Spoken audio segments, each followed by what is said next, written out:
Well, folks, we've got even more to talk about from the book due out tomorrow called The Divider. It's by reporters Peter Baker and Susan Glasser.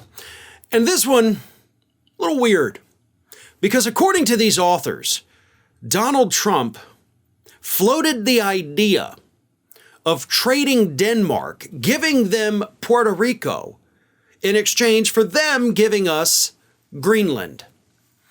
Now, it actually makes sense. Not that he wanted to trade the two countries, but that these were things he was interested in. Because one, we know that for a very long time, Donald Trump wanted Greenland, right? He wanted that to be a part of the United States. And according to the reason for that is Donald Trump said, quote, "I love maps. And I always said, look at the size of this. It's massive. That should be part of the United States." You know, I'm sure Sigma Freud would probably have quite a lot to say about your preoccupation with size. And by the way, Donald, none of what he would say would be flattering to you. It would probably be along the lines of how Stormy Daniels described you. But we also know that in addition to wanting Greenland, we also know Donald Trump hated Puerto Rico. We learned that the hard way, and as did the residents of Puerto Rico after Hurricane Maria, when Donald Trump went down there and threw paper towels at people and then was roundly criticized by basically the entire leadership, governor and mayors in Puerto Rico for his completely lackluster response to Hurricane Maria. He withheld congressional emergency funds from the island, the U.S. territory. These are U.S. citizens, withheld emergency funds from them because they pissed him off because they didn't like how he responded to them. So of course, right? Like, it totally stands to reason that he would later on be like, well, let's give them this place and we'll take big old Greenland because it's just so big, right? One of the people in his cabinet, according to the book, pushing for Donald Trump to obtain Greenland was none other than John Bolton, right? National security advisor and a guy who's never met a country he didn't want to bomb. And that's pretty much why John Bolton wanted Greenland. Because Bolton's in Donald Trump's ear, again, according to the book, telling him that, hey, China's increasing their presence in the Arctic. Wouldn't it be great if we had this big old island there because it's so big?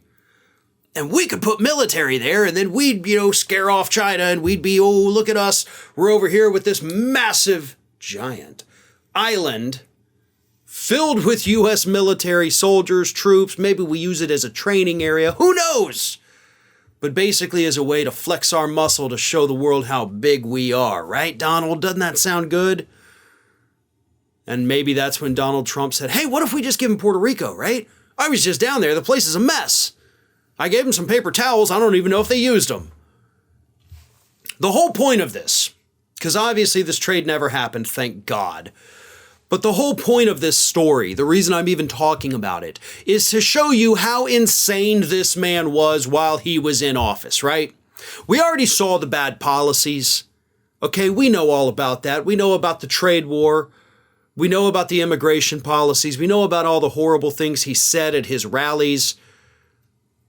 But it's the behind the scenes, just sheer insanity. And I can't think of a better word to describe it. Like, this man was mentally unstable. There's even reports, by the way, possibly from this book, I can't remember where it was from, but there were reports that some cabinet officials were already talking about the 25th Amendment in his first year in office. Like, within the first year, before most of the horrible things happened, they looked at him and said, this guy's nuts. He can't do the job. But they let him keep doing it anyway. And that's why we get little tidbits like this. That's why we get those doctored hurricane maps where he took his Sharpie and just extended the cone of uncertainty. Because he was nuts. And that's just all the more reason to make sure that this man never, ever, ever, ever, ever gets back into the White House. Hey everyone, this is Aspen. And did you know that for the low cost of $0 per day, you can subscribe to the Fair and Balanced YouTube channel.